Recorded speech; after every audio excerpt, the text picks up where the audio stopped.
Baik, ini kita akan membahas terkait dengan rencana bisnis, bagaimana menyusun rencana bisnis. Yang pertama kita perhatikan adalah bahwa kita harus mengisi nama usaha kita sesuai dengan apa yang sudah kita daftarkan di dalam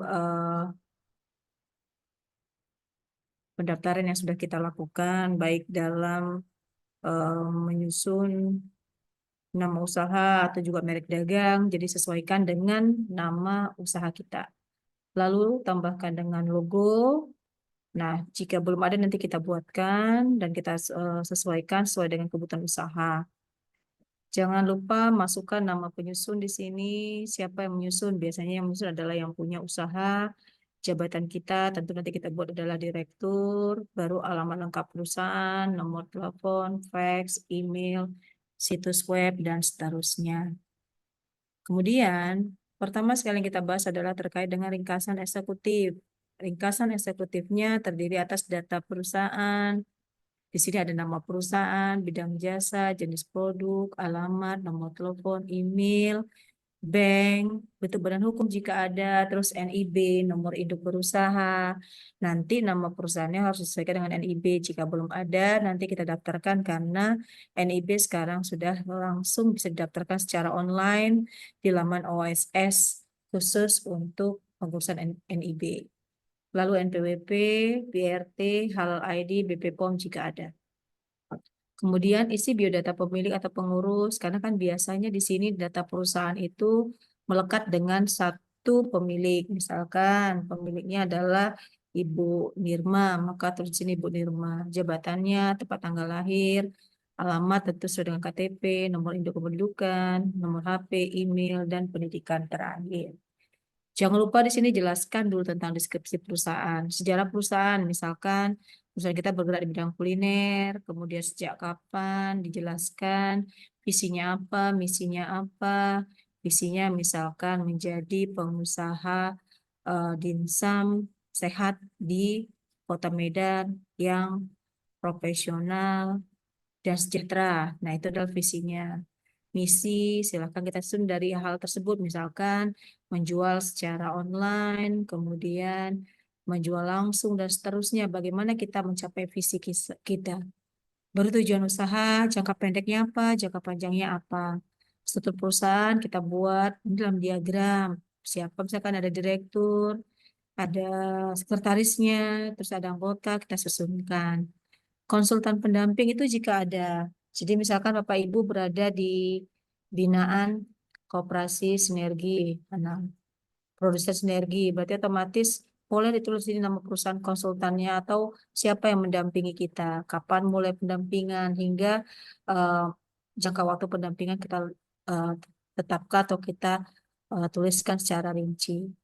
Analisis pasar. Di sini Bapak Ibu isikan terkait dengan jenis produk kita atau jasa yang kita berikan.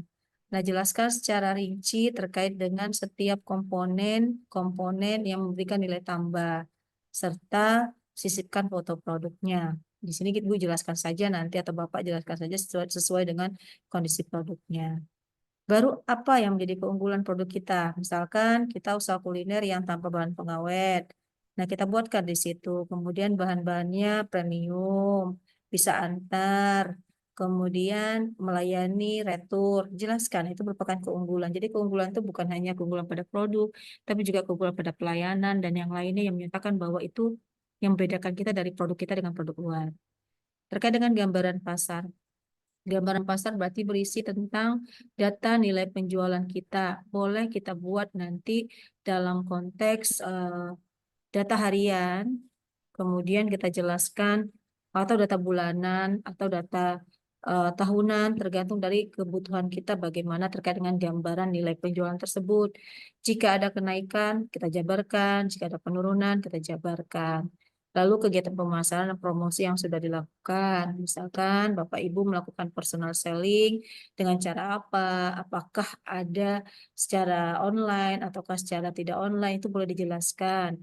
Ikut pameran mungkin, atau misalkan ada brosur yang dibagikan, ada menggunakan iklan, atau ada testimoni di IG, di Facebook, atau sosial media, itu boleh dijabarkan di sini. Target pasar atau segmen pasar yang dituju. Siapa pasar Bapak Ibu? Misalkan targetnya adalah ibu-ibu karir punya bayi. Kemudian karena kita menjual makanan bayi. Sedangkan kita cita tentang segmen pasarnya tentu adalah ibu-ibu muda, wanita karir yang memiliki bayi. Nah, itu kita jelaskan secara rinci karakteristiknya bagaimana, jenis kelamin, usia, daya beli, kelas sosial, dan lainnya semua kita jelaskan. Lalu tren perkembangan pasar. Kita lihatlah data kita selama tahunan. 1 tahun itu kira-kira trennya gimana? Trennya meningkatkah atau turun? Nah, proyeksi penjualan. Pastinya kita tahu nih kalau trennya peningkatan, kita akan memprediksi berapa penjualan kita ke depan. Karena ini bisa kita bahas dengan menggunakan diagram. Jadi data tersebut kita dapat sajikan dengan diagram atau model grafik. Baru terkait dengan strategi pemasaran. Bagaimana dengan pengembangan produk? Adakah perlu turunan di sini? Ini kita harus jelaskan. Apakah pengembangan produk kita tidak ada? Nah, atau produk tersebut terus berkembang dengan varian-varian yang bertambah. Contoh, kita punya usaha, usahanya itu adalah dimsum, mungkin dimsumnya ada dimsum varian kepiting, dimsum varian rumput laut, dan seterusnya. Itu adalah pengembangan produk. Terus atau misalkan kita pengembangan produknya itu ada pengembangan produk turunan, contoh tape ada olahan tape dan seterusnya. Pengembangan wilayah pemasaran itu mungkin bisa juga dilakukan terkait dengan pengembangan wilayah sasaran kita itu di mana. Wilayah pemasaran di mana? Apakah di wilayah Medan saja atau kita bisa menjangkau wilayah di luar kota atau misalkan di luar provinsi. Nah, itu kita jelaskan karena kan sekarang dengan kondisi menggunakan internet, maka semua hal yang jauh menjadi dekat. Lalu kegiatan promosi, adakah kegiatan promosi yang kita lakukan? Baru strategi penetapan harga. Nah, strategi penetapan harga ini dilakukan bagaimana? Apakah harga tersebut diikuti dengan harga yang biasa saja berlaku atau ada kajian teoritis yang akan kita lakukan seperti saat ini yang akan dibahas. Nah, yang 3.7 adalah analisis pesaing. Analisis pesaing berarti kita jelaskan apa keunggulan kita, apa kelemahan kita. Di sini kita akan membahas terkait dengan apa keunikan kita dan juga keunikan dari produk yang kita hasilkan. Bagaimana pesaing, bagaimana kita, bagaimana posisi kita. Kita jabarkan di sini. Saluran distribusi, biasanya kita wilayah pemasaran kita ini dari mana aja atau di mana saja. Kita harus bisa mengsegmentasi atau bisa memetakan terkait dengan sebenarnya capaian kita itu lokal atau regional atau nasional atau ekspor. Kalau lokal berapa persen? Kita itu pendatang baru atau tidak. Nah, jadi kita harus petakan di sini. Jalur distribusi yang kita pakai, apakah kita individu, industri, distributor, reseller, pemerintah, atau eksportir? Jelaskan saja, karena sudah ada pilihan. Kalau 100% individu, tulis aja 100% individu. Kemudian alamatnya dituliskan di mana kita berada. Wilayahnya, jika lokal ada berapa, kemudian yang akan kita rencanakan nanti kan pastikan ada pengembangan tuh. Saat ini mungkin wilayah kita Tuntungan, nanti kita mengembangkan wilayah lebih naik lagi menjadi Johor, Medan Johor seperti itu. Nah, itu boleh kita terapkan. Itu berarti kan lokal. Nah, lokal 100% buat jika lokal 100%. Jika kita punya rencana, misalkan kita punya bisnis frozen, frozen kita bisa mencakup ke wilayah Aceh, berarti kan itu sudah di luar wilayah pemasaran, tapi masih dalam konteks regional. Namun ketika kita buka wilayah Jawa, antar pulau, itu sudah menjadi nasional. Ekspor itu berarti ke luar negeri. Nah, lalu kita lihat jalur distribusi, nah individu yang dikembangkan ini kan terkait dengan poin wilayah pemasaran dan jalur yang direncanakan. Kira-kira ada nggak kita nanti mau menggandeng industri atau bagaimana? Kemudian rencana lokasi showroom yang akan kita kembangkan. Analisis produksi. Analisis produksi ini cerita tentang proses produksi bahan baku yang kita butuhkan, teknologi yang kita perlukan, mesin yang kita butuhkan. Contoh, ketika kita membuat tape, maka untuk buat tape itu bahan baku adalah ubi dan ragi. Teknologinya pasti tradisional. Mesinnya kita nggak butuh mesin, paling kita butuh blender untuk membuat ragi itu tercampur. Nah, itu yang kita jabarkan di sini. Keunggulan proses yang dimiliki. Nah, proses kita bagaimana? Apakah manual atau bisa otomasi? Itu jelasin aja tentang keunggulan tersebut karena keunggulan itu akhirnya menjadi sebuah brand terkait dengan produk kita sendiri dan pada akhirnya akan terkait dengan kualitas produk yang dihasilkan. Bahan baku dan penggunaannya silakan jelaskan. Contoh dalam dalam satu kali produksi untuk pembuatan tape itu standarnya berapa? Misalnya 60 kilogram. 60 kilogram tape itu dihasilkan. Nah, ketika kita memasukkan 60 kilogram tape kebutuhan tetap per bulan, misalkan seperti itu. Kita butuh bahan baku ubi berapa? Ternyata dalam satu kali produksi kita butuh ubi itu 60 kilo. 60 kilo sama dengan 60 kilogram produk dihasilkan. Ragi yang kita butuhkan adalah 20 ragi. Maka di situ kita hitung sumbernya siapa. Jelaskan dari mana pemasoknya. Apakah kita lokal atau dari luar. Bahan penolong yang kita butuhkan, contoh bahan penolong dalam pembuatan tape itu tentu kita butuh daun. Berapa banyak yang kita butuhkan, itu juga dijelasin. Kapasitas produksi. Nah, kapasitas produksi ini terkait dengan fasilitas dan mesin produksi yang dimiliki. Ini sangat tergantung dari produknya Bapak Ibu. Contoh, Bapak Ibu punya produknya itu adalah produk olahan tape. Nah, produk olahan tape ini tentunya butuh sekali terkait dengan eh, mesin untuk apa ya, mencampur ragi. Nah, inilah yang menjadi dasar kita. Jadi ada tanah, bangunan, mesin peralatan. Nah, kapasitas produksi kita rata per bulan berapa? Nah, standar produksi kita berapa? Satu kali produksi satu bulan itu adalah 60 kilogram. Maka silakan buat 60 kilogram. Itu dalam rencana per bulan. Baru rencana pengembangan produksi. Rencana pengembangan produksi itu berarti strategi dan tahap rencana pengembangan produksi. Silakan dijelaskan strateginya. Satu, misalkan eh, kita akan membuat tape rasa apa kayak gitu kan, ada pengembangan produksi. Kita akan lakukan proses uji, kemudian proses produksi, lalu pemasaran itu dijelaskan secara lengkap di sini tahap-tahapannya tanpa ada yang dikurangi.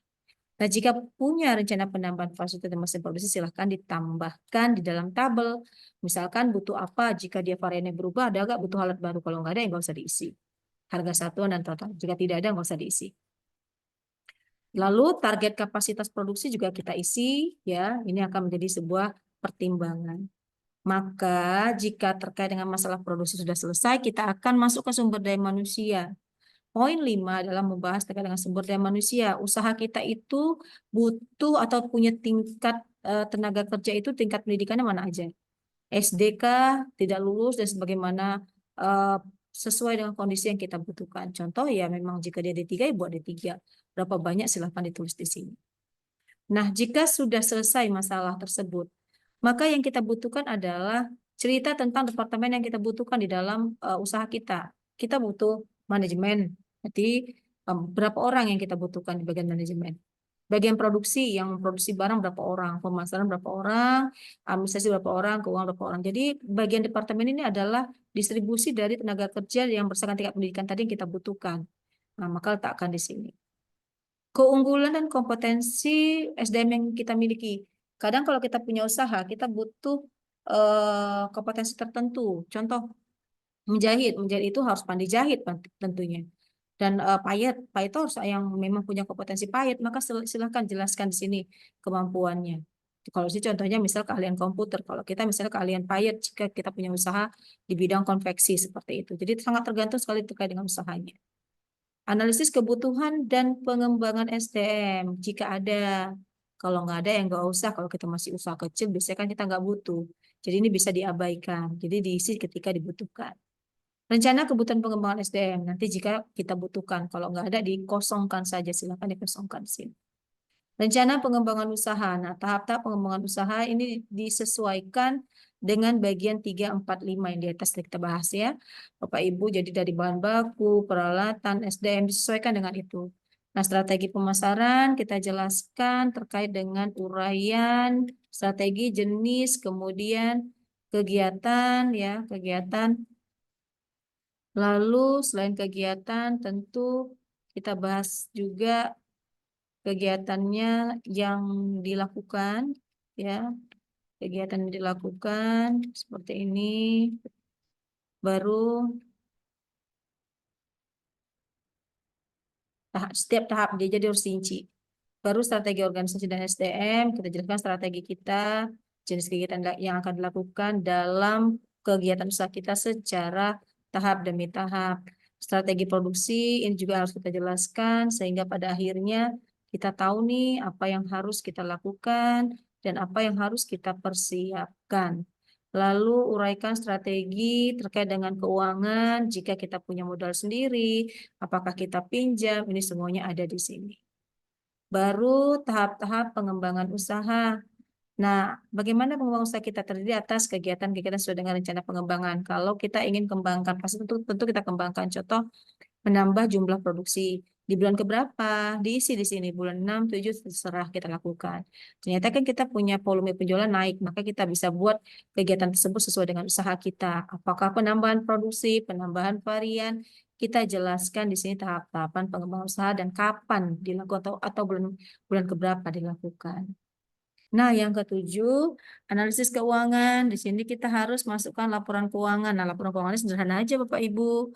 Laporannya ada laporan arus kas, nama perusahaan. Di sini cerita tentang penerimaan. Kan kita berasal dari penjualan. Masukkanlah data-data penjualan kita selama 1 bulan kemari. Baru terkait dengan pengeluaran, pembelian aset jika ada, pembelian bahan baku. Kalau aset biasanya kan nggak ada. Nah, itu kita abaikan bahan baku, bahan pembantu, kemudian upah. Jangan lupa kita juga digaji. Kan kita suka lupa di situ. Gaji pimpinan dan seterusnya kita rampirkan dan secara rinci kita jelaskan di dalam laporan arus kas. Yang nggak ada, kosongkan saja. Jadi nggak mesti diada-adakan. Laporan laba rugi. Nah, laporan laba rugi ini adalah laporan yang berisi keuntungan dan juga eh, pengeluaran yang kita butuhkan. Berapa total penjualan kita selama 1 bulan atau 1 tahun. Tergantung Bapak Ibu buat laporannya tahunan atau bulanan. Masukkanlah bahan baku. Di sini ada komponen biaya bahan baku atau biaya produksi yang terdiri atas bahan baku, bahan pembantu, kemudian upah, upah buruh produksi, kemudian biaya pengiriman produk. Nah, ini kita isi semuanya secara rinci kalau kita bahas di sini. Baru ada subtotal biaya produksi, biaya tetap, kemudian gaji pimpinan kalau ada. Nah, kita kan juga sebagai pemimpin, kita gajilah diri kita sebagai pemimpin. Jangan lupa kita yang produksi kita juga digaji sebagai upah buruh produksi. Kita suka lalai ini di sini. Kita tidak menggaji diri kita sehingga pada akhirnya ada unsur biaya yang nggak dicatat. Itu nggak boleh, itu harus kita catat. Terus penyusutan, baru ada biaya administrasi, ada biaya pemasaran jika ada. Misalkan Bapak Ibu pakai internet untuk promosi, maka silakan cantumkan di sini. Ya Bapak Ibu ya. Baru semua total masukkan ke data sini selesai. Laporan raca ini untuk harta yang Bapak Ibu miliki, terdiri atas uang disebut dengan kas. Jika Bapak Ibu ada kasih penjualan kredit, jumlah persediaan, ada bahan baku yang tersisa, bahan penolong tersisa dan barang jadi. Jumlah aktiva lancar, totalkanlah semuanya, masukkan kemari. Jika cuma ada uang kas, cukup uang kas aja, lainnya nggak perlu diisi, nolkan saja. Jika Bapak Ibu punya tanah, bangunan, silakan diisi. Kalau nggak ada, palingan yang ada peralatan. Isikan peralatan. Penyusutan ini adalah eh, pengurangan masa manfaat aset tetap. Manfaat aset tetap. Gampang ini Bapak Ibu, nilai aset bagi masa pakai. Nah, itulah yang kita masukkan di sini nilainya. Jadi misalkan peralatannya berapa, masukkan di situ. Jadi ini terkait dengan penyusutan itu sendiri. Kalau kita bahas terkait dengan apa sih penyusutan. Contoh Bapak Ibu punya blender, blendernya itu harganya 2.400.000, itu hanya bisa dipakai 2 tahun. Maka 2.400.000 dibagi 2, maka setahunnya adalah penyusutannya 1.200.000. Itu kayak gitu modelnya ya. Bagi contoh misalnya contoh punya blender. Nah, blender tersebut harga perolehan dengan harga perolehan 2.400.000 ya. Masa manfaat 2 tahun, berarti penyusutan per tahun adalah 2.400.000 bagi 2 tahun sama dengan 1.200.000. Contohnya. Inilah yang kita tulis di sini. Ya, Bapak Ibu ya, jika ada.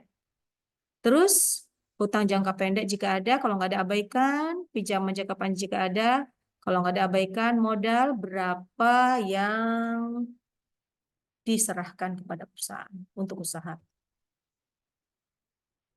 Pada perusahaan untuk operasional usaha. Untuk membangun usaha ini semua, baik uang ataupun peralatan yang Bapak Ibu berikan, atau juga hal lainnya. Misalkan ada mesin, tanah, itu adalah modal. Jadi modal bukan hanya uang. Nilainya tinggal ditotalkan. Maka jumlah aktiva harus sama dengan jumlah pasifa. Jadi seimbang dia. Ini jadi notis bagi kita semua. Oke. Berikutnya yang kita bahas adalah rencana kebutuhan investasi jika ada.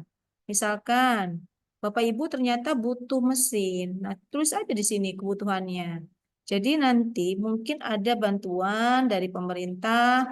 Nah, mereka sudah tahu nih apa kebutuhan Bapak Ibu ketika Bapak Ibu ajukan master business plan ini kepada mereka. Silakan Bapak Ibu data apa kebutuhan Bapak Ibu dan masukkan di sini. Nah, apakah nanti terpenuhi atau tidak itu nggak urusan kita. Nanti kita bisa pikirkan bagaimana cara memperolehnya. Apakah kita belikan atau kita bermohon kepada dinas untuk dilengkapi. Itu bisa kita eh, rencanakan bagaimana perolehannya. Yang penting kita tulis dulu rencana kebutuhannya.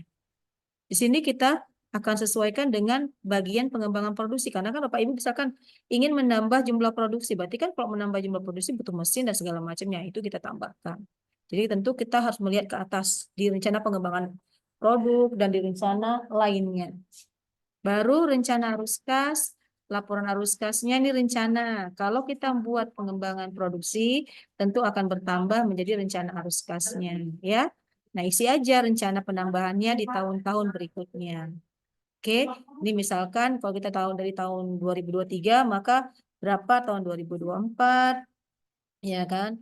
Baru 2 Januari 2025 kalau kita mau bahas seperti itu, atau Februari 2025. Silahkan disesuaikan. Ini sama seperti di atas, hanya ini kalau kita nambah produk tentunya akan nambah pendapatan. Ini yang kita dapatkan isi. Kalau misalkan tidak ada pengembangan berarti tidak ada. Begitu juga dengan laporan arus kas. Ini karena kita berencana mengembangkan produk. Silakan dijabarkan. Jadi kalau misalkan sekarang TS-nya adalah 2023, maka kita rencanakan untuk 2024, 2025, kemudian 2026, baru masuk 2027, dan 2028. Biasanya kita buat itu 5 tahunan. Silakan dibuat. Cara ngisi sama seperti di atas. Ya Bapak Ibu ya. Hanya ini ketika Ibu Bapak Ibu nambahkan produk. Nah, apa keterangannya? Nilai penerimaan tahun pertama adalah jumlah penerimaan per bulan untuk tahun pertama. Begitu pula jumlah pengeluaran. Artinya, ini disesuaikan dengan kondisi realnya atau existing dari kita punya aktivitas. Jadi itu semua kita lihat. Kalau kita pada akhirnya meningkatkan produk dan butuh modal, berarti kita akan punya rencana kebutuhan pinjaman. Kita tuliskan aja ini, disesuaikan dengan penerimaan pinjaman yang mungkin Bapak Ibu dapatkan dan sesuaikan dengan tabel rencana arus kas untuk tahun pertama. Kayak gitu kalau kita bahas ya Bapak Ibu ya, disesuaikan. Ini juga total nilai juga kita sesuaikan. Kemudian kita masukkan dengan kebutuhan investasi. Yang di atas kan ada tadi poinnya, nah kita masukkan di atas. Baru terkait dengan total nilai kebutuhan modal kerja, total nilai kebutuhan, ya. Ini semuanya akan kita sesuaikan sesuai dengan kebutuhan dari modal investasi seperti yang kita rencanakan pada pengisian tabel pengembangan di atas seperti itu.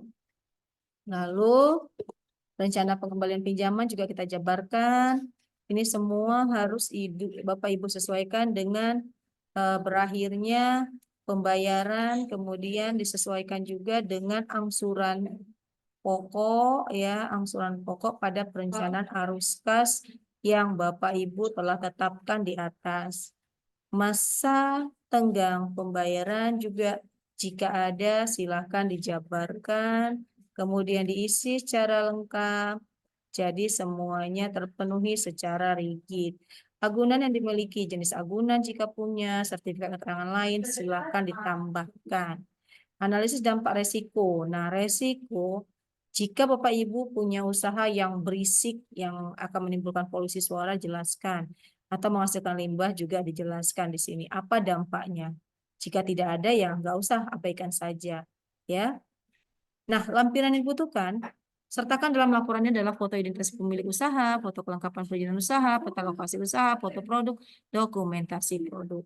Nah, dengan mengisi data business plan, maka Bapak Ibu punya dokumen yang bisa Bapak Ibu gunakan nantinya dalam proses apapun yang dibutuhkan di perizinan-perizinan dan juga pengembangan usaha. Demikian, terima kasih dan saya akhiri. Wabillahi taufiq hidayah. Assalamualaikum warahmatullahi wabarakatuh.